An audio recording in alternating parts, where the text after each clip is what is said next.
हर हर महादेव। हार्दिक स्वागत करती हूँ आप लोग का अपने चैनल पे। आज सुनाने वाली हूँ शिव चर्चा। तो प्लीज़ मेरे चैनल बने रहे, मेरे चैनल सब्सक्राइब, वीडियो को लाइक कर दे। चलिए शुरू करती हूँ। आप लोग भी भगवान शिव को अपना गुरु बनाकर, उनका शिष्य बनकर भगवान शिव की कृपा प्राप्त करें। खाली समय में अपने भगवान का, शिव के चर्चा जरूर सुने और अपने खाली समय बेकार न जाने दे। तो चलिए कथा शुरू करती हूँ।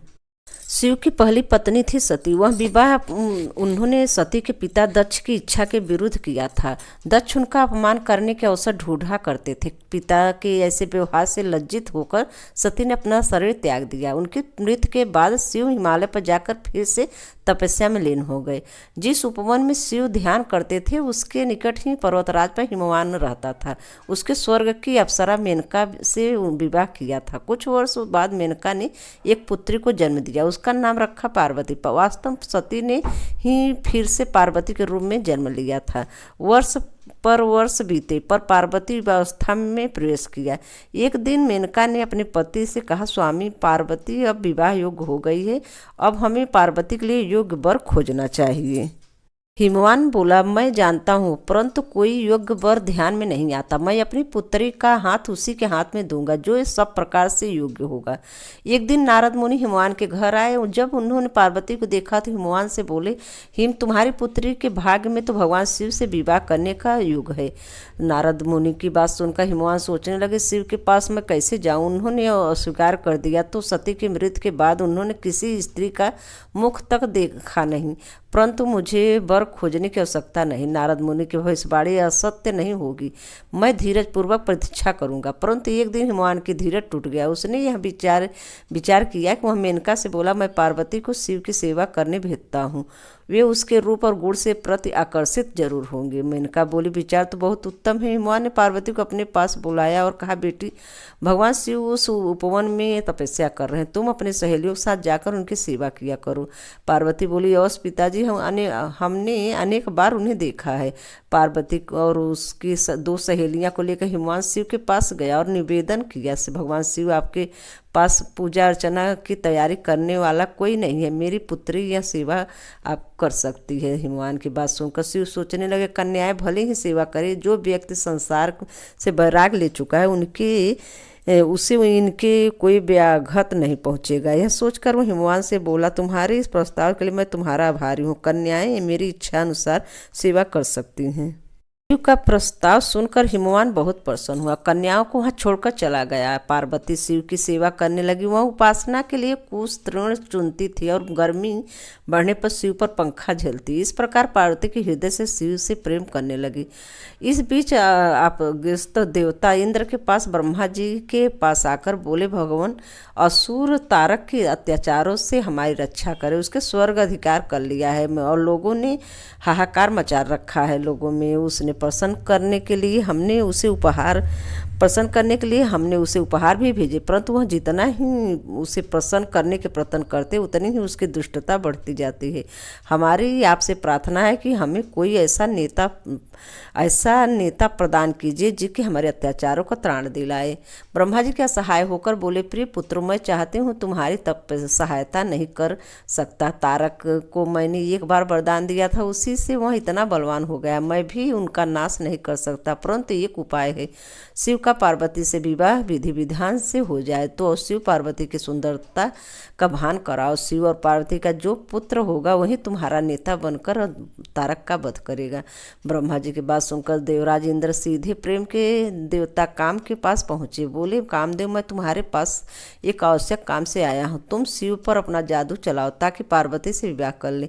इंद्र की आज्ञा पाकर कामदेव ने अपनी पत्नी रति के साथ शिव के कुंज में पहुंचे। वहां शिव को देखा तो उसका साहस छूट गया। उसी समय पार्वती वहां से निकल ली तो कामदेव का फिर से साहस बढ़ा। पार्वती नतमस्तक होकर कुछ पुष्प शिव के सम्मुख रखे। यह देख शिव बोले, तुम्हें ऐसा पति मिले जो बस केवल तुमसे ही प्रेम करने वाला हो। शिव की बात सुनकर पार्वती सोचने लगी, शिव का वचन कभी मिथ्या नहीं होगी। मैं कितनी भाग्यशाली हूँ। ये सोचकर पार्वती के गले में माला पहनाने ही वाली थी, तभी कामदेव का बाण निशाने पर लगा। शिव ने पूरी शक्ति से अपनी भावनाओं को बस में किया और इधर उधर देखने लगे। उन्होंने कहा, मेरे मन की शांति भंग करने का साहस किसने किया। तभी उसकी दृष्टि कामदेव पर पड़ी। उस दृष्टिपात से कामदेव जलकर राख हो गए। यह देखकर मूर्छित हो गई। शिव पार्वती की ओर आंख उठाए बिना ही कुंज में चले गए। यह देख पार्वती शोक और लज्जा से विह्वल हो उठी और उस उदास मन से अपने घर लौट आई। उधर जब रीति की मूर्छा टूटी तो उसने सोचा, मेरे पति ही नहीं मेरे रहे तो मैं जीकर क्या करूंगी। अच्छा यही है कि मैं मरकर ही उनके पास जा पहुंचू। यह सोचकर ही रही थी कि तभी आकाशवाणी हुई, जीवन मत त्याग। तो पार्वती तपस्या करके शिव को वर के रूप में पाएंगी और उनके विवाह के लिए दिन तेरा पति पुनर्जीवित होकर फिर से तुझे मिलेगा। आकाशवाणी सुनकर रति ढाढ़स बंधा और वह उस दिन का प्रतीक्षा करने लगी। इधर शिव व्यवहार से पार्वती बहुत दुख हुआ, परंतु उनके प्रेम में कमी नहीं आई। वह सोचने लगी, मेरा सौंदर्य और आकर्षित नहीं कर सका, परंतु मैं हार नहीं मानूंगी। सौंदर्य से ही नहीं तो मैं अपनी तपस्या भक्ति से उसे प्राप्त करूंगी। यह सोचकर उसने अपना निर्णय अपने माता पिता को बताया। पार्वती के निर्णय से आगे माता पिता को झुकना पड़ा। उसने आशीर्वाद देकर विदा किया। सुंदर वस्त्रों और भूषणों का त्याग करके पार्वती कुंज तपस्या करने बैठ गई। कई वर्ष बीत गए, परंतु पार्वती ने आशा नहीं छोड़ी। एक दिन वह जल कुंड में प्रवेश करने से पहले पूजा अर्चना की तैयारी कर रही थी कि एक युवक ऋषि उससे मिलने आए। उसने पार्वती से कहा, तुम्हारा यह सुकुमार शरीर कैसे एक कठिन कर्म करता है, तुम्हारी आत्मा उससे करवा रही है। तुमने संसार को दिखा दिया है कि तुम सुंदरता और पतिव्रता तथा दूसरे को नष्ट करने के लिए नहीं हो। तुम्हारे आचरण ने तुम्हारे पिता के गौरव को और बढ़ाया है। सुकुमारी, तुमने यह कठिन तपस्या का व्रत क्यों लिया है? घर लौट जाओ सुकुमारी, तुम तपस्या त्याग दो। जो सिद्धियां मैंने प्राप्त की उनमें से आधी मैं तुम्हें दूंगा, लेकिन कृपया तपस्या का कारण बता दो। पार्वती ने अपनी सखी के कारण बताने को कहा तो सखी ने कहा, मेरी सखी पार्वती ने शिव को प्रेम जीतने का निश्चय किया है। उसने संदेह से ही उससे यह उन्हें नहीं रिझा सकी, अतः तपस्या और त्याग का सहारा लिया है। सखी की बात सुनकर ऋषि ने पार्वती से कहा, यह क्या सत्य है? तुम सखी हंस रही हो। पार्वती बोली, यह सत्य है ऋषिवर, मैं शिव की पूजा करती हूँ। मुझे विश्वास है कि तपस्या और भक्ति से एक दिन मैं उनको प्रेम प्राप्त कर सफल हो जाऊंगा। ऋषि ने कहा, ओहो, यह बात का है, मैं शिव को जानता हूँ तो अपने सारे शरीर पर भस्म रमाए रहता है, नाग लपेटे रहते हैं, चर्म धारण करता है। तुम्हारी जैसे सुंदर युवती कैसे उसकी पत्नी हो सकती? वह निर्धन है, अवघड़ है, यह संसार जानता है। वह तुम्हारे युग नहीं है, उसका विचार त्याग दो और कोई दूसरा व्यक्ति चुन लो। ऋषि की बात सुनकर पार्वती क्रोधी होकर बोली, चुप रहो, महान आत्मा को महान आत्मा की पहचान सकती है, नीच प्राणी उच्च विचारों को समझ नहीं सकता। तुम्हारा वचन तुम्हारी दुर्भावनाओं का सूचक है। शिव दिखावे से न प्रभावित होते हैं, न किसी के प्रभावित करते हैं। वे अवघड़ है, निर्धन है, चर्म धारण करते हैं, उनके शरीर सर पर लिपटे रहते हैं। तो क्या हुआ? वे मेरे मनोनीत देवता हैं। उनमें चाहे दुर्बलताएं अधिक हो या गुण कम, फिर भी मैं उन्हें चाहती हूँ। पार्वती की सहेलियाँ सुनकर चकित रह गई। पार्वती उनसे बोली, प्रिय सखी, इनसे कहो कि चले जाएं। इन्होंने अपने हृदय में ऐसे विचार के कुलसित कर रखा है। बुरी बात कहना पाप है, तुम्हारा तुरंत उसे सुनना और भी बड़ा पाप है। चलो हम यहाँ चले। क्रोध से भरकर पार्वती जब ही चलने को हुई, ऋषि ने जल्दी से आगे बढ़कर उसका मार्ग रोक लिया। पार्वती आश्चर्य में की कर्तमूढ़ हो गई। वह ऋषि कोई और नहीं, स्वयं भगवान शिव थे। पार्वती ने उससे बोले, सुकुमारी, तुम्हारी तपस्या भक्ति से मुझे जीत लिया। मैं तुम्हारे सामने विनत हूँ, तुम्हारा दास हूँ, कृत कर्तव्य परायण। पार्वती शिव को छोड़कर अपनी सखी के पास जाकर बोली, सखी, इनसे कहो मेरे पिताजी से विवाह का प्रस्ताव करना होगा। सखी के कह देने पार्वती शिव के पास आई और शिव बोले, मैं इसमें तनिक भी देर नहीं करूँगा। प्रिय, यह शासन पाकर पार्वती अपने सहेलियों से घर लौट आई। शिव ने सप्त ऋषियों को बुलाया कर उनसे कहा, ब्रह्मा ने देवताओं को वचन दिया कि मेरा पुत्र तारक का वध करेगा। इस वचन को पूरा करने के लिए मुझे पार्वती से विवाह करना है। जाकर हिमवान से विवाह का प्रस्ताव करो। प्रस्ताव सुनकर हिमवान अत्यंत प्रसन्न हुआ और उसने विधि पूर्वक शिव पार्वती का विवाह कर दिया। विवाह संस्कार के बाद देवता शिव के पास आकर बोले, भगवान हमारा आपसे आग्रह है कि रीति को फिर से उसके पति मिलना चाहे। अपनी प्रियवधू का ध्यान करके प्रेम के देवता कामदेव तथा उनके शोकाकुल पत्नी पर कृपा कीजिए अवश्य। अब तो मैं भी उसके कामदेव का दास हूँ। कई वर्ष बीत गए। शिव अपनी पत्नी के प्रेम में डूबे हुए थे। तब इंद्र ने अग्नि के शिव के शिव के पास भेजा। अग्निदेव शिव के पास आ गए और उनसे विनती की, भगवान मैं आपके देवताओं की आवश्यकता का स्मरण कराने आया हूँ।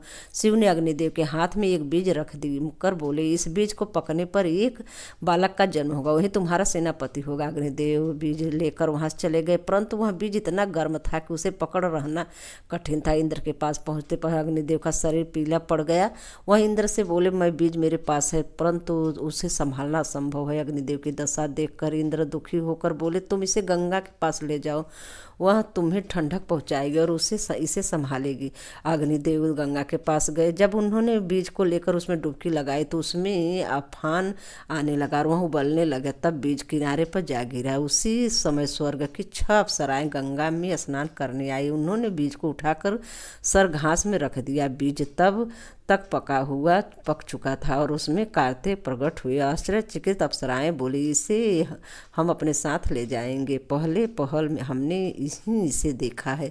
तभी गंगा स्त्री के रूप में धारण कर बाहर आई और अग्निदेव भी वहाँ आ गए। गंगा बोली, इसे मैं ले जाऊंगा, मैंने इसे जन्म दिया है। अग्निदेव बोले, नहीं, यह हमें प्रदान किया गया है। उसी समय शिव पार्वती वहाँ आ गए और शिव ने विवाह का निर्णय करते हुए कहा, जो बालक देवताओं के नेतृत्व करने वाला है उसका पालन पोषण पार्वती ही कर सकती है। पार्वती ने प्रेम से बालक को उठाकर छाती से लगा लिया। फिर वे कैलाश पर्वत को लौट आए। समय बीतने के बाद कार्तिकेय बड़ा हुआ और उसके नेतृत्व से देवताओं और तारक के बीच भीषण युद्ध हुआ। कार्तिकेय ने उसे मार डाला। स्वर्ग का सिंहासन फिर से इंद्र को मिला और स्वर्ग में फिर से सुख शांति का साम्राज्य प्रतिष्ठित हुआ। कथा यहीं पर समाप्त होती है। हर हर महादेव। धन्यवाद।